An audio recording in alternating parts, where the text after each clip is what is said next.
400ขึ้นนะโดยถ้ามีใบพาสปอร์ตมีอะไรทำได้มากเลยเยอะเลยประเทศไทยงานเยอะตอนนี้งานนี้ออกกลับบ้านหมดแล้วครับผู้สาวเห็นหน้าอยู่ใส่ละตอนนี้ผู้สาวกลับมาบ้านแล้วแพงอะไรมันมีปัญญายายเอ้ยแห้งเนาะโดยมันมีปัญญาแล้วลูกนี่แม่30เศร้าหน้าที่จะให้เนาะพ่อเดี๋ยวหาได้แม่ยังไม่ได้เพิ่งมาให้บอกเพิ่งผู้สาวมาได้ผู้ยากมาให้ก็บอกบ่ให้ดอกเนาะล้านบ่ให้ก็เสียน้ำตาต่างเก่าจักเปอร์เซ็นต์นี่แหละหลายเปอร์เซ็นต์หลายเปอร์เซ็นต์นะบ่ฮู้ว่าจักเปอร์เซ็นต์ค่อยว่ากลัวเก่าหลายเด้งามเลยพี่น้องเอวบานนี่บางทีแบ่งพูดซีนกันเลยโอ้มีอีกโอ้ยพี่น้องเอ้ยเบิ่งดูหานังโคตรโคตรให้พี่น้องเอ้ยคุณ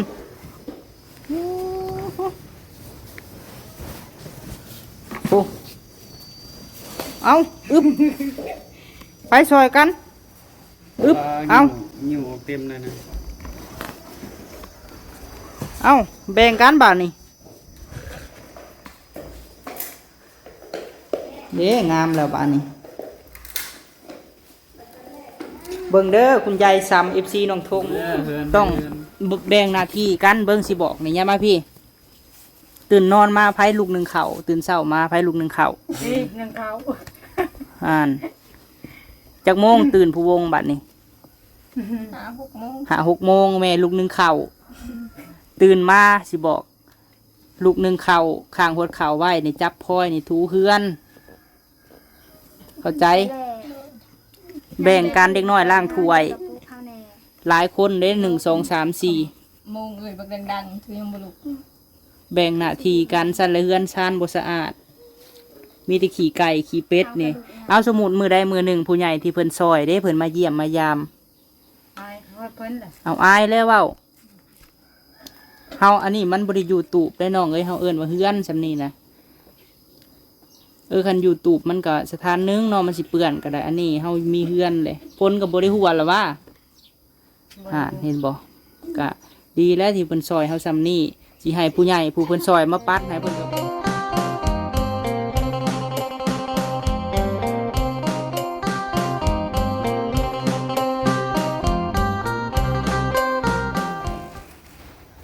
นี่บ่ห้องเจ้านะแบบนี้ก็เป็นตาเบิ่งอยู่แบบนี้เนาะของน้องแหล่พวกที่นี่ผมยาดอกก็บ่เข้าไปดอกยาเลยเนาะเราอยากสะอาดเราก็กวดออกมาคอยเดี๋ยวคอยเก็บเองมันเป็นไรเป็นตัวแล้วโดยตัวแล้วก็แม่นเอาของไผก็ให้มันสะอาดคือกันเลยเนาะเพราะว่าเฮือนหลังเดียวเป็นบ่งามพี่น้องเอ้ยสะอาดสะอ้างแล้วบัดนี้เอาเด็กน้อยน้ำเพื่อนเนาะยานั่นเองแต่ว่าเพื่อนบ่เลยเฮาเป็นผู้ใหญ่เฮาก็ต้องเบิ่งแหละเพราะว่าเฮาเป็นเจ้าของเฮือนเด้ลิ้นมันก็บ่แม่นเด็กน้อยเด้มัน15 ปีเลย14 15เลยโคนลากเอาไปถูลื่นในห้องดินก่อนไหมมันก็เป็นทองลายแถใส่ลายแถววันนี้นะกับหมอนึงบ่แม่นฟ้านึงไปทูวันนี้บ่ต้องทูวันบ่แม่นบ่ต้องปั่นจนน้ำมันเบิดก็ได้แม่หมอเพื่อพาหมออันนี้ก็คนหมอคนแมวโยก็แมวนี่ได้ยืนเลยเอาเนาะให้กันไปน้ำไปน้องเลยความดันขึ้นระบาดนี่ตันทรงขึ้นมาเห็นสภาพเพื่อนน้องผู้วงไปน้องเลยเอาด้วยทงงามบ่บัดนี้ฮะงามเลยก็ต้องทำความสะอาดดูเจ้าคือกันบ่แม่นสิบอกแต่นางแหล่ชุดเจ้าเพิ่นมีเฮือนเอาน่ะสะอาดได้แม่นบ่อาโก้ยบ่มีหดฝุ่นนิดเดียวก็บ่มีอ๋อเฮาเห็นนะสุดยอดเยี่ยมจักสิ่งหยังประกวดได้เนาะมันงามก็ดีแล้วที่ว่างามค่ะ มือไปเยี่ยมมึงก็ได้ มีแต่ปีกมึงเมาก็ได้ ได้มานี่โลด บ่นะเมื่อยได้ เอาบอกตัวนี้กะจากที่ว่าซอยเรือซื้อข้าวมาให้นี่สิเป็นพวกเก็บขี้เหงื่ออะไรทางนี้ ต่อไปเขาสิเป็นพวกอันเก็บขี้เหงื่อก่อน เอากวดมาพี่ทางนี้ยังอยู่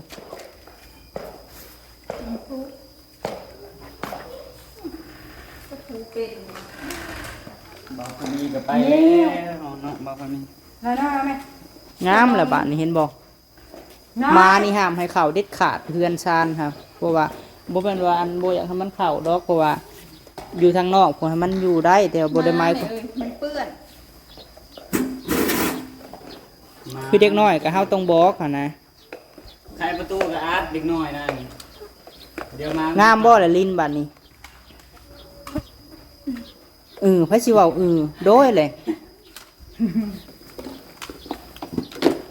ดูไว้แล้วสิยังไงได้เขาแล้ว ไม่รู้นี่ เงินก็เอาแพงสิคะ FC บอก ก็น่าจะแพง คนไทยงานหลายทุ่งมาทำงานที่ประเทศไทยเลยวันละ400ขึ้นนะ โดย ถ้ามีใบคัสปอร์ตมีอะไรทำได้มากเลยเยอะเลยประเทศไทยงานเยอะตอนนี้งานนี้ออกกลับบ้านหมดแล้ว ครับ ผู้สาวเห็นหน้าดูใส่ละตอนนี้ ผู้สาวกลับมาบ้านแล้ว FC เอาว่าเดี๋ยวเขาประกาศรับคนลาวนั่นแหละตอนนี้เข้ามาวันละ5 คนเด้อ ครับ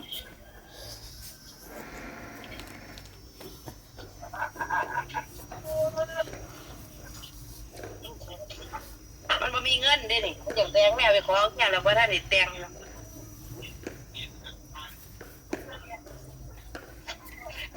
ไปอยู่บ้านผู้ใดเอาจักกันกับเขาเนาะคุยกันซุมื้อเนาะคนลาวมันก็พี่น้องกันนี่ไหนตาดิอยากไปประเทศลาวไปไหมตาคุณแม่วันนั้นทำอะไรคะคุณแม่ โรงเรียน อยู่ ต้องมาตามพาลูกมาใส่แถวงานแดงเงินน่ะ ยังบ่ฮอดใจ มายก ยกเลิก แล้วเจ้าว่าแพงไรกับเจ้าคว้ากว่าไปหาเงินซะก่อน แพงอะไรมันมีปัญญายายเอ้ย แง่แพงแห้งเนาะ50 ล้านเนี่ย ผมมีปัญญาแล้วลูกนี่ แค่30 ล้านที่จะให้เนาะพอได้หาได้แหม ยังบ่ได้ เพิ่งมาให้บ่เพิ่งผู้สาวบ่ได้ผู้ใหญ่บ่ให้ก็บ่ บ่ให้ดอก เนาะล้านบ่ให้ก็เสียน้ำตา หากระปัดกวาดเทือนชานเมื่อกี้นี่ก็เลยเหือออกก็เลยเสร็จ ก็เงี้ยน้องแลซะบ่ โดยทูเฮือนน้องแหละ โอ้เงี้ยเดี๋ยวของแล้วล่ะบ่ ยังแต่ยังน้อยหนึ่งหย่าก็ได้ยังบ่ได้เสีย ยายอยู่หน้าบ้านท่านที่ห้ามหน้าบ้านออกกันสวยแล้ว โดย ยายเบิ่งอยู่เมื่อไหร่เห็นบ้านเห็นผ้ามีเขาไปขายก็ผ้ามีกันคนกับผมนี่นักศึกษาในไหนเราต้อง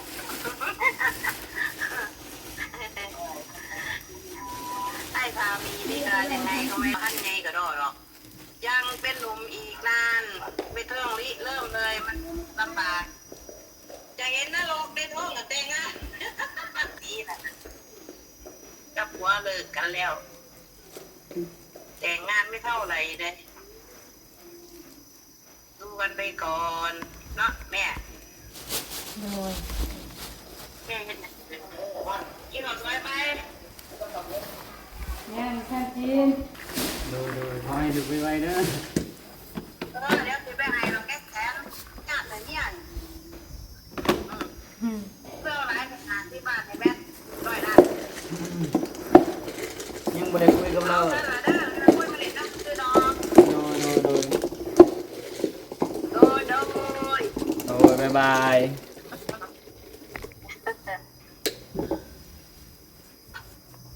ปิดได้ไหมล่ะต้มปิดแบบ เอ้า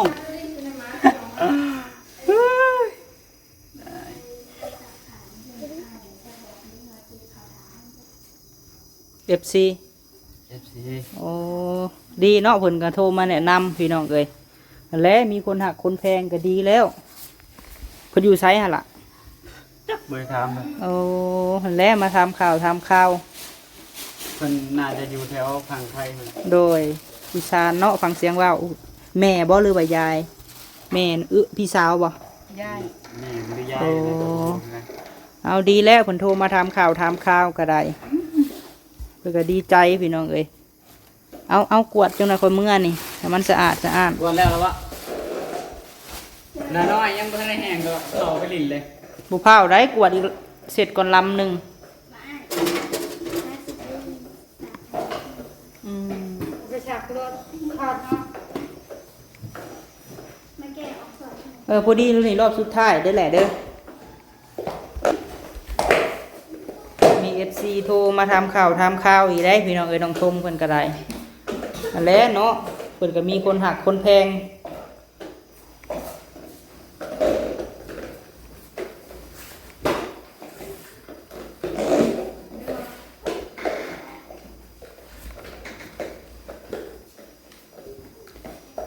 ต่างเก่าจักเปอร์เซ็นต์นี่แหละ หลายเปอร์เซ็นต์ หลายเปอร์เซ็นต์ หลายเปอร์เซ็นต์นะบ่ฮู้ว่าจักเปอร์เซ็นต์ ปล่อยว่ากลัวเก่าหลายเด้งามเลยพี่น้องเอวบานนี่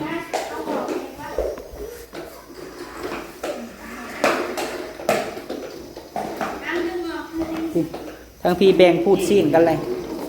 โอ้มีอีก โอ้ยพี่น้องเอ้ยเบิ่งดูหานังโคตรโคตรให้พี่น้องเอ้ยคุณ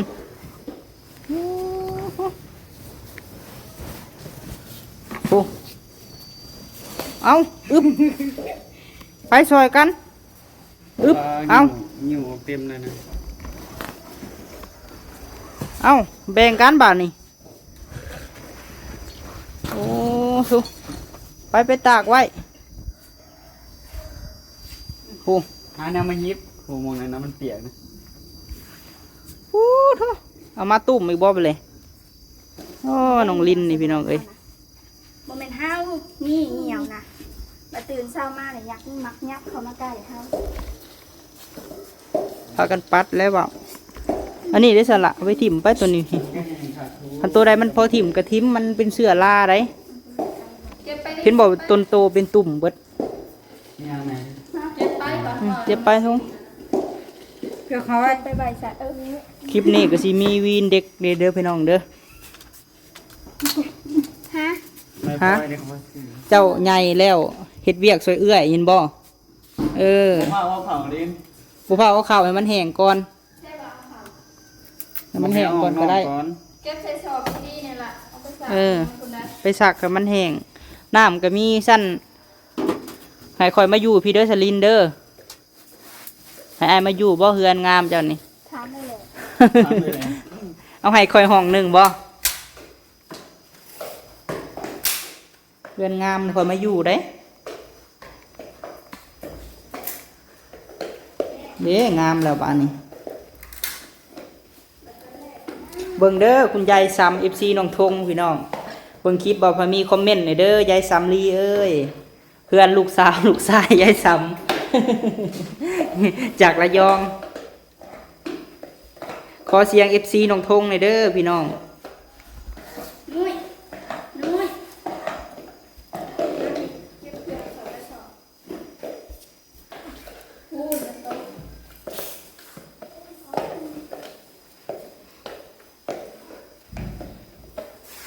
เหลื่อมแล้ว เริ่มแล้วบัดนี้เนาะ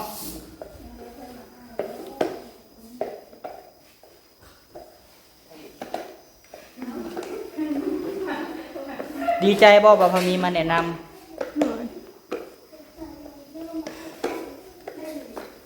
สะอาดสะอ้างไป เป็นระเบียบเรียบร้อยพี่น้องเอ้ยคือว่าบริย้อนอดีตบอกไปมีแต่หึงเลยได้อนี่เนาะ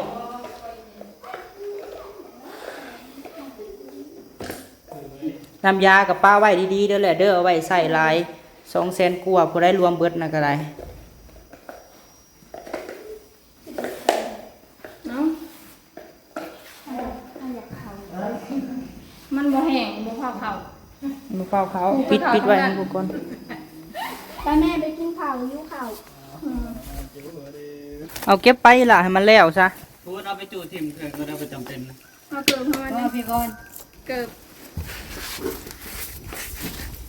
จะเอา บ่เผาข้าวเด้อให้มันแห้งซะก่อนไขไว้แน่หน้าต่างอีหยังต่างๆค่ะ อยู่ก็เลยบ่ได้ขาย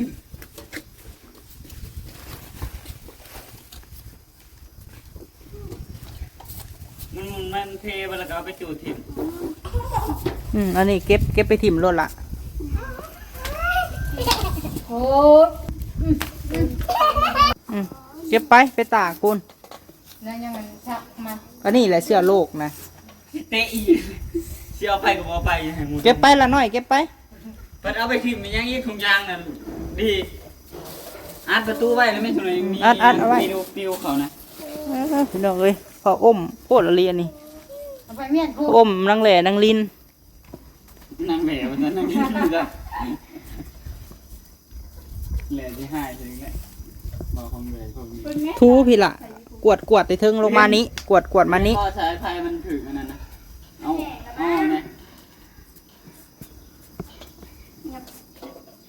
เจ้าพี่ทั้งเพลงโอ้ย ต่อเลยเด้อพี่น้องเอ้ยยาวเลยยาวเหยียด กูเฮ็ดโตแล้ว พาเขาเห็ดโลดเดียวทองเอ้ย แม่บุพายเห็ดอะไรนั้นหมดแล้ว บ่แล้วแม่พาเห็ดกับลูกบ่เห็ดก็คือเก่าเนาะสะทอง ก็บอกเขาติดนอนติดน้อย กับพาเขาปัดบอกเขาแตงเวียกให้เขาเห็ดแต่ละมือ นั่งช่วยหนึ่งเขา นางลินเห็ดเวียกหนึ่งนางแหล่เห็ดเวียกหนึ่งเท่าทงเห็ดเวียกหนึ่ง ชมไปดูเพื่อนหมดแล้ว พงกับมากินข้าวอยู่พี่ก็เห็ดเวียกหนึ่ง มันมากินข้าวที่มุกกันนี่ ข้าว เฮ็ดเวียกยาก เท่าทงเนาะอย่ามันบ่มาใกล้เด้ฮะ เขาได้เงินเดือนเนี่ยที่ซื้อเขาหนึ่ง โอ้เป็นหนูบ่นะ เจ้าชิมาสันยังอยู่ดีมันจะปิวกับเพื่อนนี่แม่ ไปตากไว้ยาย ใช่นั่นไว้อะ เชียร์ลงหลุมบ่ บ่เธอชอบไว้ ไหนสิเอาใส่ชอบไว้อยู่เบิ่งมัน เอา ขาด งี้ อ อยู่ ยู่มานี่เด้เงี้ยมันแล้วก็ซื้อต้นไม้มายัดก็ได้ เอาหิวมันบ่พอหรอก อืมฮะ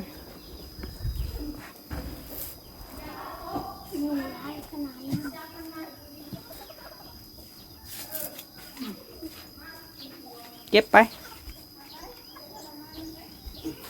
เดี๋ยวไปไว้ที่ห้องไว้อยู่สะพาย บ่บอกละตีเพิ่นมาหลายมื้ออะไรพี่น้องเอ้ย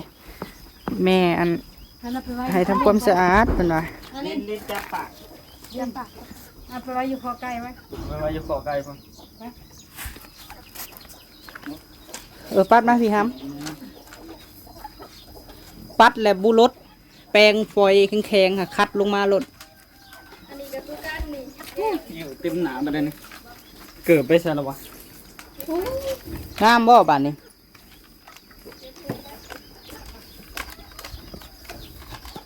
ได้เฮือนงามแล้วก็ปัดแล้วเว้าคันว่าตูบก็อย่างหนึงเฮือนก็แนวหนึง เก็บใส่ห่อไว้ มันสะอาดแล้วบาดนี้ยังแต่ทางนอกนี่แหละทุกเจ้าก็ทำความสะอาดไปบาดนี้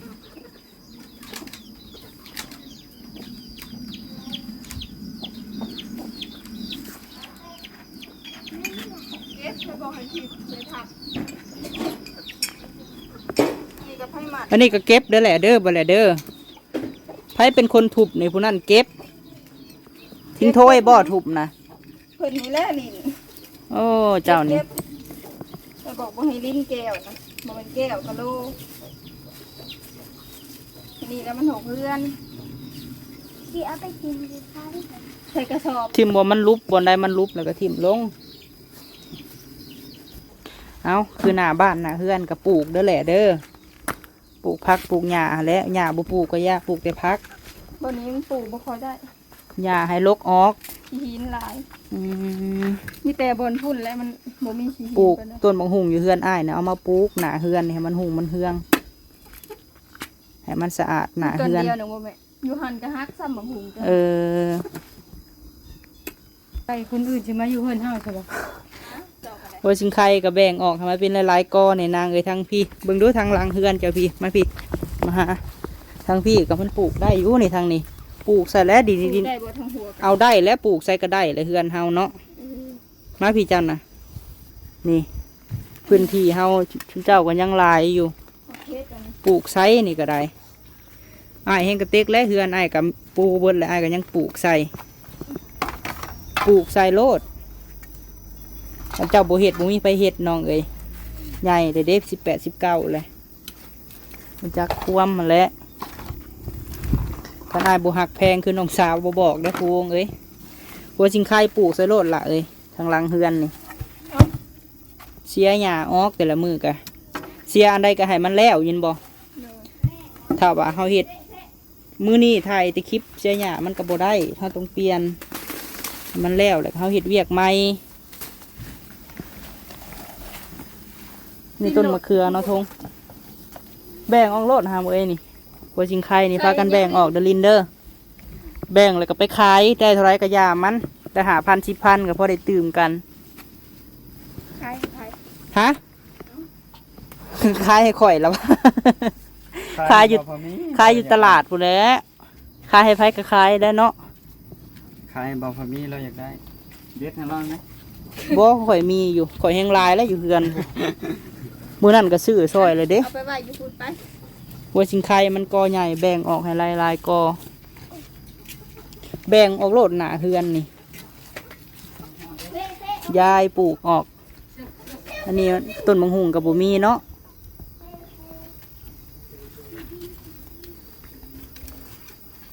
คุดแล้วก็ปลูกเด้อนางเด้อหัวชิงไข่นี่ปลูกแคมนี่ก็ได้นี่เลาะไปหัวชิงไข่นี่อีกหนึ่งมายุ่งมันก็บ่มักพี่น้องเอ้ยไอ้คันปลูกกอใหญ่เฮาก็ตัดออกกันใบมัน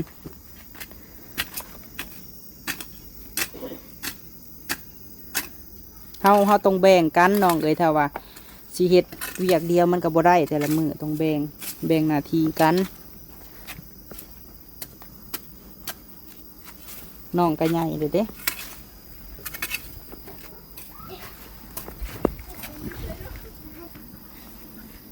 เอาเนาะบานนี้สะอาดพี่น้องเอ้ยบานนี้ว้าโพดโพหมกโมหมกแตงเป็นยังไงสะอาดบ่ แม่น งามบ่บานนี้ โดย นางลินเด้ค่ะ โดย สะทองเด้ งามบ่ งาม น้องทงเด้ค่ะ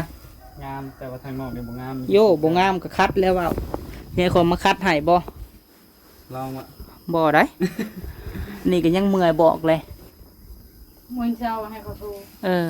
ถือเฮือน ต้องบึกแดงหน้าที่กันเบิ่งสิบอกนี่ยามาพี่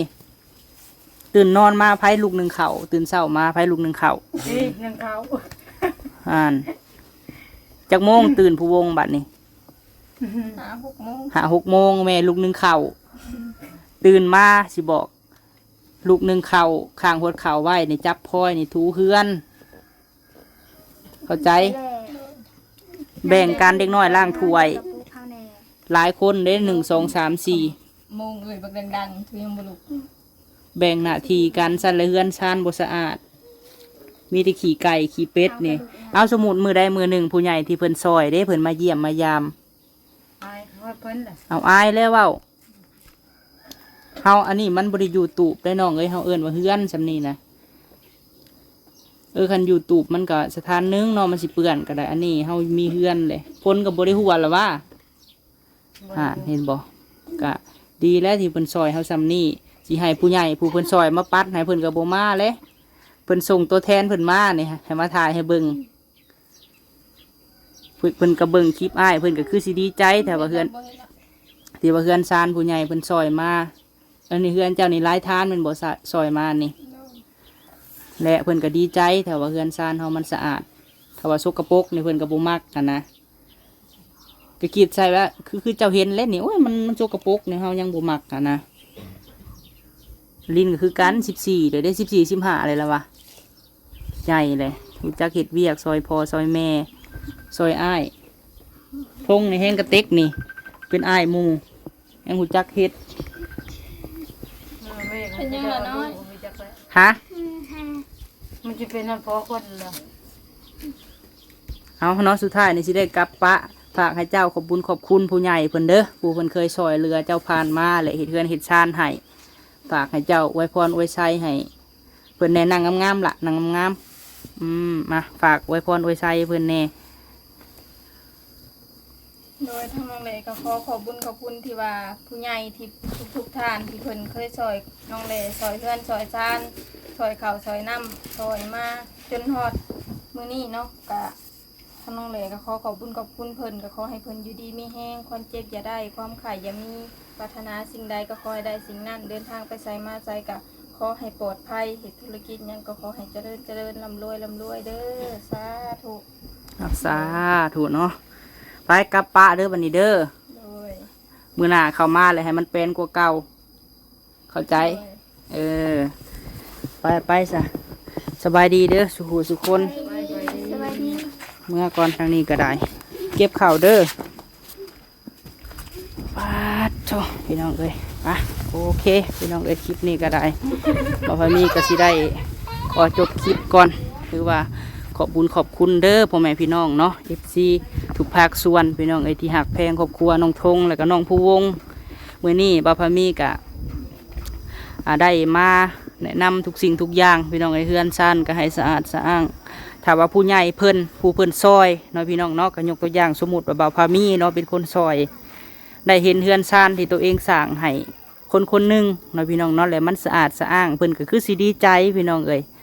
แต่ถ้าว่ามันหกเครือแล้วเพิ่นก็คือสิบ่มักคือกับบ่าวพามีแหละพี่น้องเอ้ยเนาะมื้อนี้ก็แนะนำพี่น้องเอ้ยเนาะถือว่าย้อนโอกาสแบบแต่กี้ผมก็เคยบอกเคยสอนเพิ่นอยู่พี่น้องเอ้ยคนเฮามันก็บ่คือกันว่าอะไรกับพี่น้องเอ้ยเนาะลูกพอเดียวแม่เดียวก็ยังบ่คือกันแต่ว่าอันนี้อันใดที่ว่าเฮาบอกเฮาสอนได้ก็บอกไปเนาะขอบบุญขอบคุณพ่อแม่พี่น้องสุขุสุคนเนาะที่ว่าให้โอกาสน้องทงเนาะแล้วก็น้องผู้วงเรียกว่าได้สดซอยเข้ามา